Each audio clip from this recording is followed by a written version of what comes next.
सो हे WhatsApp guys, स्वागत सभी का नई वीडियो में। लेके आ चुका आप लोगों के लिए लेक्चर नंबर 24। और आज के इस लेक्चर में जो है काफी अच्छा एक टॉपिक सीखने वाले हैं कि यार फैक्टोरियल प्रोग्राम तो हमें बनाना है, जो हम ऑलरेडी एक बार देख चुके फैक्टोरियल वाला प्रोग्राम, बट इस बार विदाउट मल्टीप्लीकेशन हम उसे बनाने वाले हैं। ये क्वेश्चन जो है टीसीएस एनक्यूटी में पूछा गया था, मुझसे पूछा गया था बेसिकली, जो एग्जाम हुई थी टीसीएस एनक्यूटी की। सो कैसे मैंने इस प्रोग्राम को अप्रोच करा, कैसे आप अप्रोच कर सकते हो, ये मैं आपको समझाता हूँ। काफी बेसिक कॉन्सेप्ट है और काफी से लोगों से ये प्रोग्राम बना नहीं था वहां पे, क्योंकि बेसिक कॉन्सेप्ट ही क्लियर नहीं थे, राइट। सो लेक्चर नंबर 24 ये होने वाला है हमारा। और आज के इस लेक्चर में जो है हम देखने वाले फैक्टोरियल का program, but without multiplication. Okay, without multiplication, ये क्रॉस का साइन से समझ जाना, मैं विदाउट मल्टीप्लीकेशन बोलना चाहता हूं। ठीक है। सो फैक्टोरियल होता क्या है हम ऑलरेडी एक बार देख चुके, एक बार और समझा देता हूं। सपोज किसी ने आपको बोला 5 का आपको फैक्टोरियल निकालना है। जनरली ये साइन होता है फैक्टोरियल का, ठीक है, ये साइन होता है फैक्टोरियल का, ये आपको निकालना है। सो सिंपली आपको करना क्या है, 5, फिर 5 के पहले आता है 4, फिर 4 के पहले आता है 2, 2 के पहले आता है 1। जहां तक 1 है, जैसे जो भी नंबर है उसके पीछे वाले जितने भी नंबर है टिल 1, वहां तक का आपको मल्टीप्लीकेशन करना होता है, तो आपका आ जाता है फैक्टोरियल। तो 5 का फैक्टोरियल होता है 120। सेम एज अगर आपसे बोले कि यार कोई 10 का फैक्टोरियल अगर आपसे पूछे तो कुछ जाता है, बहुत बड़ा सा जाता है, ठीक है, मुझे याद नहीं है, बट हाँ अगर करने का बोले तो 10 इंटू 9 इंटू 8 इंटू टिल 1 तक आपको मल्टीप्लीकेशन करना है। इसके लिए आपको प्रोग्राम लिखना है, बट विदाउट यूजिंग मल्टीप्लीकेशन, अब क्वेश्चन आएगा भैया कैसे करेंगे ये चीज। और वहां पे जो उस पेपर में काफी अच्छा टॉपिक लिखा था, काफी अच्छा है ना, यूजर को कंफ्यूज करने के लिए चीज लिखी थी, कंप्यूटर की मेमोराइजेशन टेक्निक का यूज करो। ठीक है, कंप्यूटर की मेमोराइजेशन टेक्निक का यूज करो। यार वहां पे काफी सारे लोगों की सट्टी पट्टी गुल हो गई थी। मैं समझाता हूँ इस चीज का मतलब क्या है। ठीक है, बहुत सिंपल सा यार ये प्रोग्राम होने वाला है, राइट। चलो देखते हैं कैसे बनेगा। ठीक है।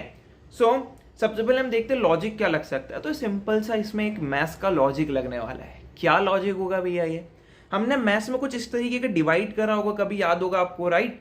कैसा डिवाइड भैया, सपोज आपने इस टाइप का कोई डिवाइड देखा होगा कि यार 5 अपॉन में 1 अपॉन में 4। तो होता क्या था, हम इसको कैसे कंसीडर करते थे, इसको हम ऐसे भी लिखते थे, ये 5 इंटू 4 अपॉन 1, कुछ इस तरीके से। ये जो 4 उठ के आ जाता था ऊपर, ऑटोमेटिकली ऊपर आ जाता था।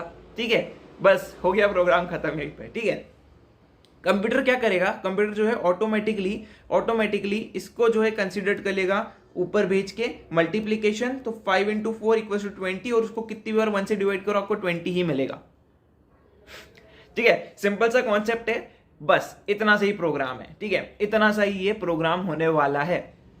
अब आप ही देखो, अगर लूप चलाऊं, ठीक है, मैंने लूप चलाया कि यार मुझे जो है i इक्वल्स टू 5 से फैक्टोरियल चाहिए। मैं क्या बोलूंगा, 5 से फैक्टोरियल चाहिए मुझे, और मैं बोलता हूं कि i को तब तक चलो जब तक वो ग्रेटर है या इक्वल टू ना हो जाए 1 के, और i को हर बार 1 से माइनस करते जाओ। ठीक है भाई, इतना तो हमें समझ में आया क्योंकि हमने फैक्टोरियल वाला लेक्चर देखा था।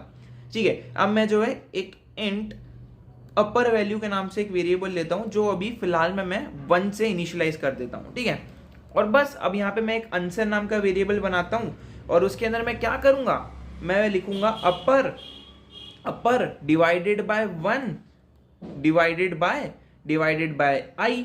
ठीक है, सो होगा क्या, 1 डिवाइडेड बाय, ठीक है, एक काम करते हैं, मैं इसको जो है ना अपर ही ले लेता हूं क्योंकि वो चेंज होती रहेगी। अपर ले लेता हूं, ऐसा क्यों करा मैं समझाऊंगा, डोंट वरी। ठीक है, तो होगा क्या, 1 डिवाइडेड बाय 1 डिवाइडेड बाय 5। तो 5 ऑटोमेटिकली उठ के आ जाएगा इधर, और ऑटोमेटिकली कंप्यूटर उसका मल्टीप्लाई कर देगा विदाउट मल्टीप्लीकेशन साइन। तो ये हो जाएगा 5 डिवाइडेड बाय 1। तो अपर के अंदर वैल्यू क्या स्टोर हो जाएगी, 5 जो है इसके अंदर स्टोर हो गई। फिर से 5 की एक वैल्यू कम हुई, 4 हो गया, 4 greater than equals to 1, yes, condition true, loop के अंदर एंट्री। फिर से अपर इक्वल्स टू, अपर की वैल्यू क्या है अब 5। ठीक है, ऑटोमेटिकली वैल्यू एक बढ़ गई, अपर की चेंज हो गई। ठीक है, 1 और अपॉन में अब आई की वैल्यू क्या है, देखो यहाँ पे 4, तो 4 ऑटोमेटिकली ऊपर मल्टीप्लीकेशन में चले जाएगा, तो हो जाएगा 20, अपर की वैल्यू हो गई चेंज, ये हो गया 3 greater than equals to 1, condition true. इधर आ जाएगा, इधर क्या आ जाएगा, 20 divided by 1 divided by 3 multiplication में चले जाएगा, हो जाएगा 60। ठीक है, 3 की वैल्यू चेंज होगी 2 ग्रेटर देन इक्वल्स टू 1, इधर आ जाएगा क्या, 60 डिवाइडेड बाय 1 डिवाइडेड बाय 2, ऊपर जाएगा 120। ठीक है, हो जाएगी value 1, 1 is greater than equal to 1, condition true, 120 divided by 1 divided by 1, 1 ऊपर मल्टीप्लिकेशन में 120, और अब वैल्यू हो जाएगी 0, is 0 greater than equal to 1, no, condition false, loop के बाहर आ जाओ, S dot O dot P में अपर को हम प्रिंट करवा लेंगे, हो गया हमारा आंसर। ठीक है, कुछ बड़ा काम नहीं था, जस्ट कंफ्यूज करने के लिए। आपके अगर बेसिक्स क्लियर होंगे, अगर आपको मैथ्स हल्का बहुत सा भी आता होगा, तो आप बड़े आराम से इस प्रोग्राम को बना सकते हो। ठीक है, एक और अप्रोच होती है कि आप जो है नंबर को प्लस प्लस प्लस प्लस करते जाओ, लेकिन वो टाइम लिमिट एक्सीड वाली एरर आपको प्रोवाइड कर देगा, जहां पे टीसीएस में काफी सारे बच्चों ने ये चीज करी। ठीक है, चलो इस प्रोग्राम को कोड करते एंड रैप अप करते इस लेक्चर को। ठीक है, मैं आ चुका अपनी कंप्यूटर स्क्रीन पे। यहाँ पे मैंने एक फाइल बना दी है फैक्टोरियल विदाउट मल्टीप्लिकेशन के नाम से। अब मुझे क्या करना है, मेन फंक्शन सबसे पहले क्रिएट करूंगा, public static void main string and args। Okay, args। Now मैं जो यूजर से इनपुट लेना चाहता हूँ नंबर का, तो यूजर से इनपुट का नंबर लेना है तो स्कैनर को इंपोर्ट करना पड़ेगा, इंपोर्ट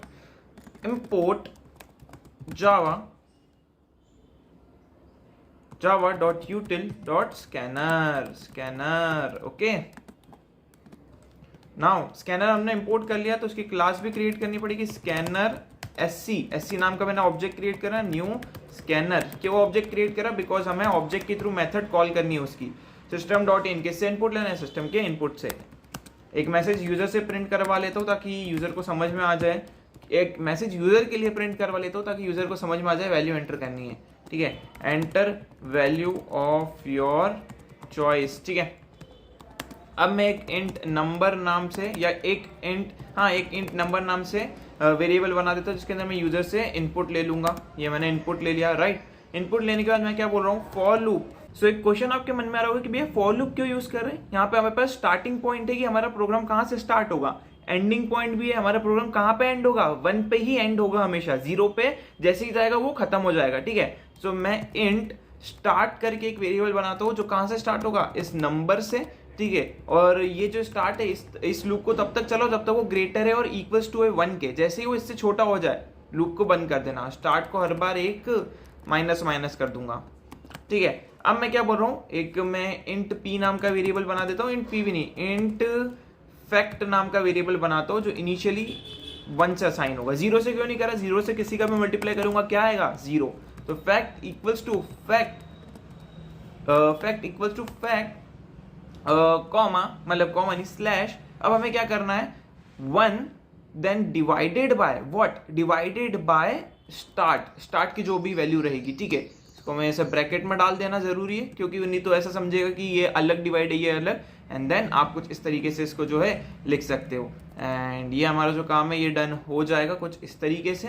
ठीक है, एंड बस ये होते जाएगा। जैसे ही कंप्लीट होगा, system dot out dot print ln जो भी है फैक्टोरियल इज। ठीक है, फैक्टोरियल इज, और मैं यहाँ पे फैक्ट को प्रिंट करवा दूंगा। देख लो रन करके क्या आउटपुट मिल रहा है आपको। तो ये मैंने रन पे क्लिक करा, यूजर ने इनपुट डालने का बोलेगा 5, एंटर दबाया। तो यार यहाँ पे हमें जो एक एरर दे दिए, ये एक एक्सेप्शन है। एक्सेप्शन का मतलब क्या होता है ये मैं आपको आगे बताऊंगा, बट ये आई क्यों है ये मैं आपको समझाता हूँ। तो सपोज कभी ऐसा भी हो सकता है कि 1 जो है किसी नंबर को डिवाइड कर दे। जब हम इंटीजर से इंटीजर को डिवाइड करते हैं तो पॉइंट वाली वैल्यू वेस्ट भी हो सकती है। तो सिंपली आपको करना क्या है, इसको 1.0 कर देना है। ये एक फ्लोटिंग वैल्यू बना देंगे हम इसको, और इसको टाइपकास्ट कर देंगे किसमें, इंटीजर में। मैं इसको टाइपकास्ट करवा दूंगा। सो होगा क्या, सपोज कोई फ्लोटिंग पॉइंट वैल्यू मुझे मिलती है, जैसे 5.0, जैसे 5.0 अगर मेरा आ जाता है डिवाइड होने के बाद, ठीक है, तो होगा क्या, वो पॉइंट वाली जो वैल्यू है वो हट जाएगी और उसको इंटीजर में वो कन्वर्ट कर देगा। ठीक है, सो कुछ इस तरीके से जो है हम इसको परफॉर्म करेंगे। मैं इसको रन कर देता हूं। ठीक है, रन करता हूं, एंड अब मैं इसको दे देता हूं अगेन 5, तो देखो 120 आ गया। कुछ इस तरीके से जो ये परफॉर्म होगा। आई नो आपको ये वाला पार्ट कंफ्यूजिंग लगा है, ये मैं आपको वापस से समझा देता हूँ। वो मैं आपको समझाता हूँ। सपोज कभी हम अगर किसी 2 इंटीजर को डिवाइड करते हैं, किसी 2 इंटीजर को अगर मैं डिवाइड करता हूँ, तो पॉइंट वाली वैल्यू अगर कभी आती है आंसर में, ठीक है, कभी पॉइंट वाली वैल्यू हमें आ जाए, तो यार वो जो पॉइंट वाली वैल्यू है वो लॉस्ट हो जाएगी। पॉइंट वाली वैल्यू लॉस्ट क्यों हो जाएगी, क्योंकि इंटीजर जो है कभी भी पॉइंट की वैल्यू स्टोर नहीं करता। डेटा टाइप्स वाला लेक्चर अगर आपने नहीं देखा है चेकआउट कर लेना। ठीक है, सो इसलिए मैंने क्या करा है, उसको फ्लोट से डिवाइड कर दिया है। फ्लोट से डिवाइड करने से होगा क्या, जो पॉइंट वाली वैल्यू है वो हमें लॉस्ट नहीं होगी। बट हमें आंसर कहाँ में मिलेगा, फ्लोट में, बट हमें चाहिए क्या, इंटीजर में, हमें पॉइंट में आंसर नहीं चाहिए, तो हम उसको इंटीजर में टाइप कास्ट करवा रहे हैं। टाइप कास्ट क्यों करवा रहे हैं, टाइप कास्टिंग होती क्या है ये भी मैंने कवर कर दिया है ऑलरेडी, सो वो आप जाके चेकआउट कर सकते हो। जस्ट आपको अप्रोच समझ में आनी चाहिए, थोड़ी बहुत चीज़ें आपके लिए नई है, ये मैं आपको आगे वीडियो में जरूर समझाऊंगा। सो आई होप आपको ये वाली वीडियो अच्छी लगेगी। See you next video, till then take care, good bye.